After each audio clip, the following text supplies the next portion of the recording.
Good morning everyone. আজকে মূলত কথা বলবো যাদের স্কোর 200+ রয়েছে, অর্থাৎ ওয়েস্ট বেঙ্গলের স্টেট কোটা থেকে একটু কম স্কোর রয়েছে, তারা কি করবে। যদি পার্সিয়াল ড্রপ দিতে চাও তাহলে যে কোনো একটা স্ট্রিমে তোমরা অ্যাডমিশন নিয়ে আবার এমবিবিএস এর জন্য প্রিপারেশন নিতে পারো, অর্থাৎ নিট এক্সামের জন্য। আর যদি মনে করো যে এই ইয়ারেই অ্যাডমিশন নেবে, সেই ক্ষেত্রে অ্যাব্রড হচ্ছে একটা অপশন। কম বাজেটের মধ্যে অ্যাব্রডে অ্যাডমিশন নিতে পারো।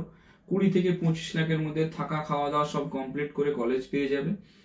যদি বলো যে না, অ্যাব্রডে অত দূরে আমি যাব না, তাহলে সেই ক্ষেত্রে কি করা যেতে পারে।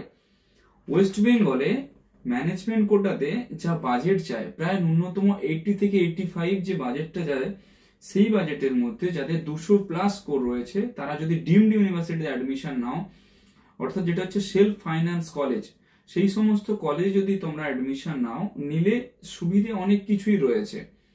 ডিমডে পড়লে কি সুবিধে এবং প্রাইভেট মেডিকেল কলেজে পড়লে কি সুবিধে কি অসুবিধে রয়েছে, সমস্ত কিছু কম্পারিজনের একটা ভিডিও অলরেডি চ্যানেলে দেওয়া রয়েছে। যদি কেউ বুঝতে না পারো নিচে কমেন্ট করবে, আমি বলে দেব। আচ্ছা, ডিমডের কি কি কলেজ রয়েছে সেগুলো যদি একটুখানি দেখি, যেমন ধরে রাখো মণিপাল রয়েছে, জেএসএস মাইসোর, তারপরে তোমার জওহরলাল নেহেরু রয়েছে, রুরাল মেডিকেল কলেজ রয়েছে, অমৃতা, জগৎগুরু, কেএস হেগড়ে, এমজিএম, শ্রী রামচন্দ্র, এই কলিঙ্গ আমাদের ওয়েস্ট বেঙ্গলের পাশেই, শাম রয়েছে, শিক্ষা অনুসন্ধান যেটাকে আমরা বলি। এতগুলো কলেজ রয়েছে। তো টোটাল এইরকম মিলিয়ে 52টা কলেজ আছে যদি কেউ ডিমডে অ্যাডমিশন নিতে চাও। বাজেট এই সেম 80 থেকে 85 এর মধ্যেই যাবে।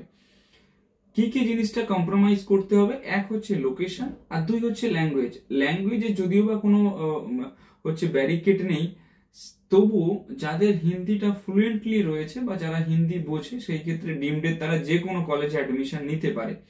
খাওয়া দাওয়ার যদি কথা বলি, সবকটা জায়গাতেই ভারতীয় খাওয়া দাওয়া রয়েছে, যেহেতু ভারতের মধ্যেই ডিমড ইউনিভার্সিটি। ইভেন তাই নয়, অ্যাব্রডের যে কোনো কলেজে যদি তোমরা অ্যাডমিশন নাও, সেটা রাশিয়া বলো বা চায়না বলো বা ফিলিপাইন্স, বাংলাদেশ, যে কোনো কলেজ বলো না কেন, যেখানেই তোমরা যাও, আমরা যে সমস্ত কলেজগুলোতে সাজেস্ট করি অ্যাব্রডে, সেগুলো হচ্ছে গভর্নমেন্ট কলেজ, অর্থাৎ স্টেট মেডিকেল ইউনিভার্সিটি। তার পাশাপাশি সেই সমস্ত কলেজের যে খাওয়া দাওয়া, যেটা নিয়ে বেশিরভাগ স্টুডেন্টদের প্রবলেম হয়, সে খাওয়া দাওয়াটা হচ্ছে পুরোপুরিভাবে আমাদের ভারতীয় সংস্কৃতিকে মেনে চলে। তো সমস্ত স্টুডেন্টদের উদ্দেশ্যে বলবো, পেরেন্টসদের উদ্দেশ্যে বলবো, যারা 200-র উপরে স্কোর পেয়েছে, যদি মনে করে যে ড্রপ দেবে না, তাহলে সেই ক্ষেত্রে প্রাইভেট কলেজ যেগুলো রয়েছে ওয়েস্ট বেঙ্গলের মধ্যে, তার থেকে যদি ডিমডে অ্যাডমিশন নেয়, একটু বেটার কিছু ফেসিলিটি পাওয়া যায়, হসপিটালের দিক থেকে শুরু করে patient load, faculty, infrastructure, even NEET পিজির ক্ষেত্রে যে এমডি, এমএস বা ডিএনবি ডিপ্লোমা যাই করুন না কেন, সেই ক্ষেত্রে একটা রিজার্ভেশন রয়েছে।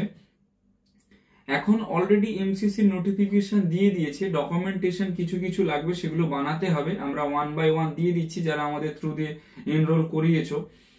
23 তারিখ রেজাল্ট রয়েছে ফার্স্ট রাউন্ডের, 24 তারিখ থেকে অ্যাডমিশন হবে। তো যারা ডিমডে অ্যাডমিশনের জন্য চিন্তা ভাবনা করছো, এমসিসি থ্রু দিয়েই কিন্তু ডিমডে অ্যাডমিশন হয়।